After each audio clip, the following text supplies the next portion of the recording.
Hello guys, welcome back to my channel. Well, last week some people asked me questions like, how can I speak English fluently and naturally? Well, the answer is simple. You have to practice speaking English every day. But it's not enough. You have to train your mind to think in English also. And the reason why you need to do that is because it helps you to speak English without thinking about your native language. And that's the reason why so many people can speak English in a natural way. So in this video today, I'm going to share you 3 main ways that can help you to train your mind to think in English. So number 1, you have to make English a part of your daily life. What does it mean when I say that? Well, it means that you have to choose to do everything in English whenever possible. Here are some examples. If you want to learn something new, just read books or watch English videos about the subjects you want to learn. Or if you have hobbies or interests, just subscribe YouTube channels or blogs in English about your interest. Or just simple way like change the language on your phone, computer to English, or watch English movies without subtitles. Do you get my point?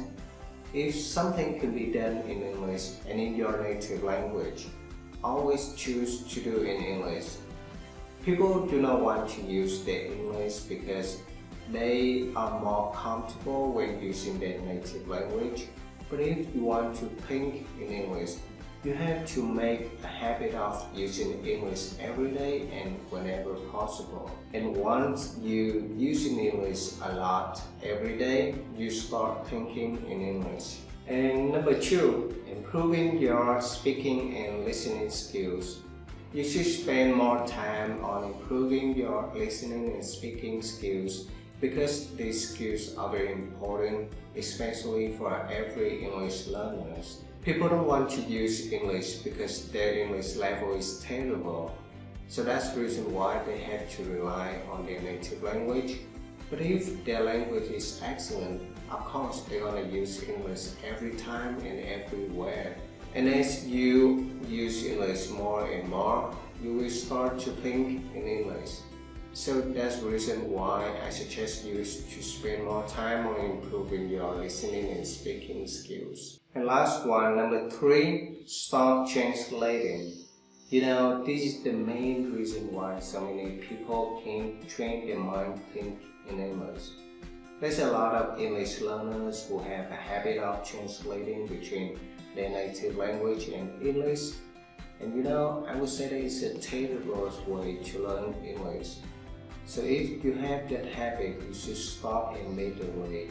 And I will show you how to change the habit, how to stop translating whenever you use English. Always choose to do the English to English dictionaries. Do not use the dictionary that explains the new word in your native language. When you are using the English to English dictionaries, normally people will get into the problem like you are looking out for the meaning of the new words, and then while you're reading the meaning, the explaining of the new words, you get the new vocabularies that you don't know, and you end up looking for the new words' meanings.